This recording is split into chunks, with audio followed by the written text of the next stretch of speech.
Welcome back to Outdoors with Larry Ray, brought to you proudly by Tennessee Wildlife Resource Agency, Barton Power Sports, Sportsman's Warehouse, and Best Care Home Services. Hey, good Saturday morning. Welcome back to Outdoors with Larry Ray. And, man, I forgot because I was going to let John Gordon do this morning because he does it so well over. He's been practicing on it. So, why don't you try it again? I thought about it. Next segment, let me do it. Next segment. Next segment. Come in, yeah. So John Gordon is here. Ron Wong is here. You know that. I can't wait. Yeah, and Ron, we've had a great segment with Mark Menendez. And I forgot to say he was on site filming his TV series. As Ron said, go to Mark's Facebook page.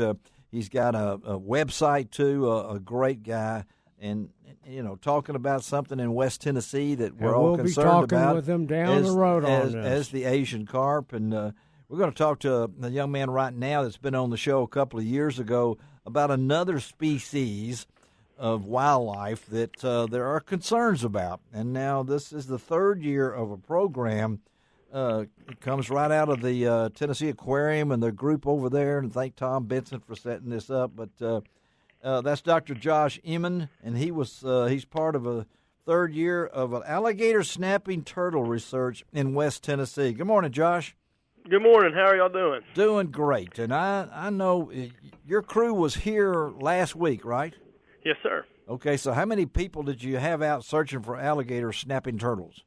It was just two of us this trip, but this summer we're going to have two crews running, so we'll have two different boats trapping two different sites every week through May through July, and we'll take a break and start back up in the fall. So we should have up to about 5 people in West Tennessee every week. Well, tell us about last week then. How did you find some snappers?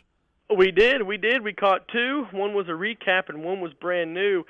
This is kind of an offshoot from our overall large project where we're looking at the distribution and abundance throughout West Tennessee. Uh-huh. This project we started last year, so long after we talked to you 2 years ago. Uh-huh. We're putting radio transmitters on these turtles, and we're tracking their movement and calculating kind of like habitat preference in the Wolf River. So you were in the Wolf River bottoms, I guess. I mean, yes, sir. Right? So describe how y'all do this. We have a little 10-foot john boat that we just paddle through this Tupelo and Cypress swamp. Yeah, it was beautiful. All the Patontheri warblers were calling. We saw a lot of cottonmouths. So the wildlife was out last week. Oh boy, cottonmouths! You could just kept on going. I like those warblers and things like that. And so, so you found 2, but you did find one that this was one that you'd already put a collar on? No, the one we caught one recap. So we already had a cut. They're actually little. We used marine epoxy, and we epoxied to their shell on top of their shell, their carapace. So we don't use the collar on them because they will retract their head into their shell. Okay. But yeah, we've trapped this place where we regularly catch them. This is probably our 7th or 8th time. So it was really shocking that we caught a brand new individual this go around. I wasn't expecting it. And the size? What was the size of these things? It was a juvenile, so it was probably about foot long, shell wise, and then maybe 5-6 pounds. 5 or 6 pounds, okay. Yeah, and you got to remember for your listeners that this is the largest turtle in North America. So these turtles that we're working with, alligator snapping turtles, can get upwards of, some records show maybe 200 pounds. So this could be a large predator. Wow. Yeah, and you said predator, so wow. You have to approach these things carefully. So how are we doing? I mean, are you satisfied, or are you concerned? Give us your feelings on so far. So this is, like you said, 3 years. We trapped roughly, we'll round down to about 50 sites. It's above 50. I can't remember the exact number.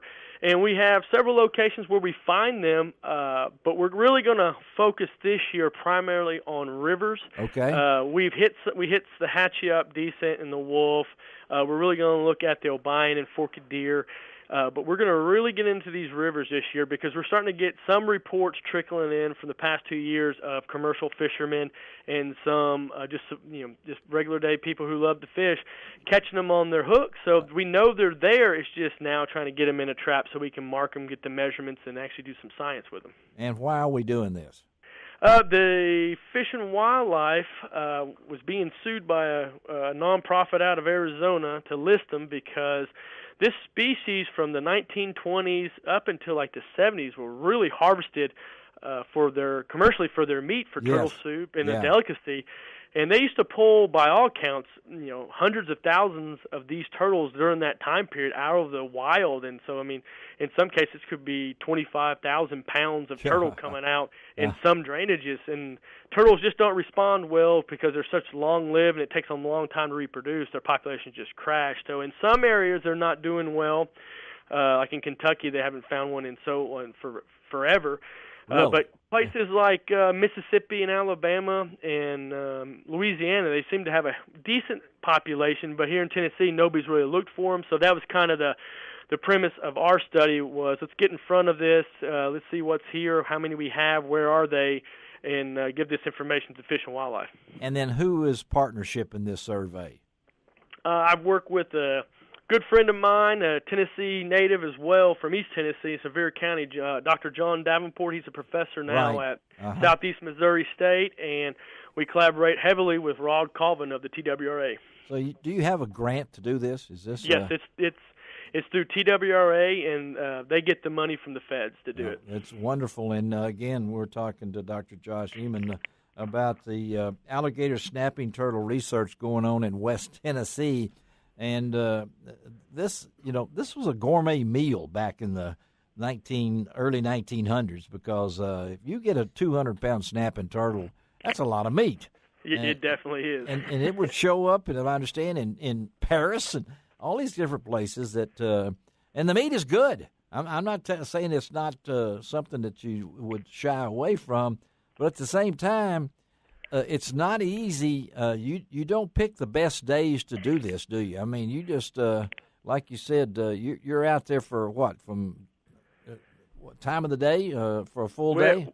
Yeah, well, I usually drive out. I wake up Eastern time about 4, about time. 5 a.m., and I drive all the way to Memphis and the West Tennessee area, set traps, and I don't get done until about 8 p.m. on Monday. And then the rest of the week, I'm getting up early, checking traps, getting back in about 4 o'clock, just in time to get dinner. And you're based out of, tell our listeners a little about yourself, Josh. I work for the Tennessee Aquarium out of Chattanooga. Yeah. So, we have a conservation institute that started back in the 2000s, but we've really just here recently started ramping up our conservation efforts locally. We're really focused on southeast aquatic animals, fish, turtles, salamanders, because the southeast is a biodiversity hotspot, and it's one thing I feel that some people don't realize, that we have more salamander species in the state of Tennessee than most other countries, and you can say the same for turtles too. Yeah, and also we just did a segment and we mentioned Asian carp. You ever heard of them? Yes, we catch them in our boat using the bait. Yeah. So you know that we're not really happy with them. So no, I'm not happy either when they hit me in my face when I'm driving. That hurts. Yeah, it hurts a lot. That's another thing that we didn't even mention with the dangers of those fish. But again, snapping turtles, the reputation. I wish they could eat them up. Yeah. Well, snapping turtles, their reputation. Cartoon characters and things along this, but this is a predator, right? I mean, oh yeah. These turtles, because they get so big, it's a term we as scientists like to use, apex predator. So they're at the top of the food chain when they get 200 pounds. Even if they get 100 pounds, alligators are not going to mess with these things because they're so big. So they live a long time and they can consume. What's a long time? I mean, in zoos and aquariums, they can live plus, 75, 80 years. So we don't really know in the wild, but I mean, it's probably comparable to what humans live. Huh. So there may be an alligator snapping turtle as I celebrate my 75th birthday next week that was born the same year I was. That makes me feel really good. That makes me feel good that that I got a turtle out there the same age I am. To think about that. And the myth is if they bite you, they don't let go. No, they'll let go eventually. Eventually. Now, you threw in the word eventually right there. You have 2 days. That's not good. Hey, I've seen people get bit. I've never been bit by one, and it was an ordeal getting it off. But it unlatched. So it was one of those things that I was like, I don't know what to do, but we'll do something. We'll do something. Well, before we let you go, tell our listeners out there how they can follow what's going on. Is there a website that they can look at that you guys are maybe updating, or even the Tennessee Aquarium? There's so much going on over there. Folks, if you have not been to the Tennessee Aquarium, and I told Tom Benson I'm coming this year, it is one of the gems of this state. And, of course, Chattanooga has just done so well as revamped. But tell our listeners how they can follow some of the things going on at the aquarium.